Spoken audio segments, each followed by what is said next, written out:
Hi. Today's session, I'm going to have my little assistant going to help me, and I'm going to show you how to put facing and lining together. So for that, you will need your the front pieces, which is the front panel of the lining and the facing and top fabric. If it helps you, mark your seam allowance with 2.5 centimeter seam allowance. What I did is I trimmed my seam allowance at the waist. If you are needed any alterations to be done, this is the time to do any alterations and apply and add new lines to your facing and lining. So after when you've done the alterations, so if your seam allowance at the waist is too big, which is probably would be, trim them to 2.5, which would be much easier for you to manage. So at the waist, you trim your seam allowance to 2.5. Then you need to apply front side of your lining, and then you put your facing again with them, the right side on top of your lining, and match your seam allowance. So if you look, and if you see my marking here, so I'm going to lay that and matching my seam allowance. And I've got my marking where I have 2.5 centimeters. Now, thank you.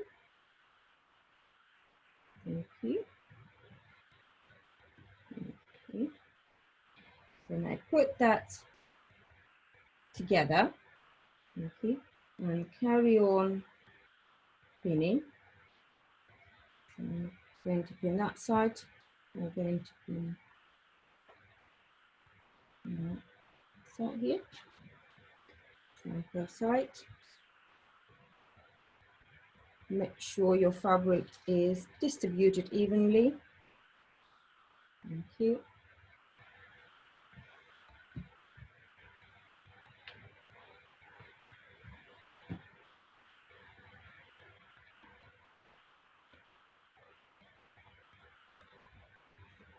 There we go.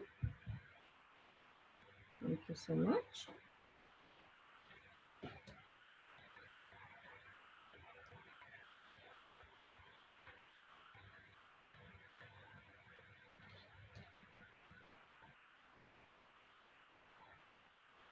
So pin along your seam line. Okay. Thank you. Okay. Now, the next part, so make sure we check that together. Now, listen carefully. It's very, very important. So when you're going to machine it, I will advise you to machine slightly away from your pinning line. So you've got seam allowance 2.5, unless obviously you've done any other alterations and it's smaller, your seam allowance smaller. So if it's still 2.5, I would advise you to machine your next line is few millimeters away from your machining line. So that means makes your facing and the lining slightly bigger than actual your coat patterns. And that means gives, what actually happens with the lining doesn't have stretchiness as the wool will have. And therefore it's been a little bit bigger, it gives that ability to stretch and be more flexible with the wool. So when you do machine that, so that's very important. Few millimeters, about 3 millimeters from your machining line, you will need to machine it. So if I mark with the chalk there, so that would be your machining line. So you can have up to 5 millimeters if you want. So your seam allowance will be 2 centimeters. But otherwise, yeah, 3 millimeters from your machining line, and that's where you want to machine. There we go. So the next part, so pin it straight away your the side panel as well. And for this one, if you see your side panel is slightly curved, and it's not like lining, where it's not like your wool, where your wool can stretch around that seam. So you need to snip a little bit both sides, and make sure it's matching. And only on that curved line here, you snip a little bit to help you to put together.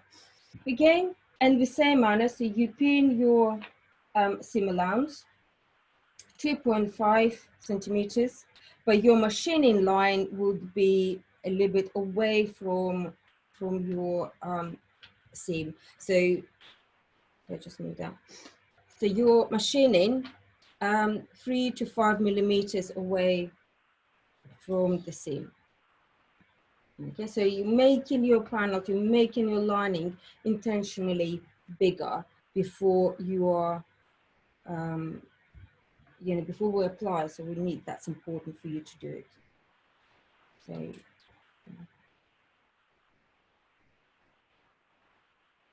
there we go.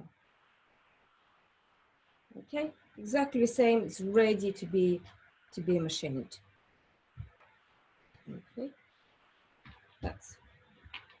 that's perfect.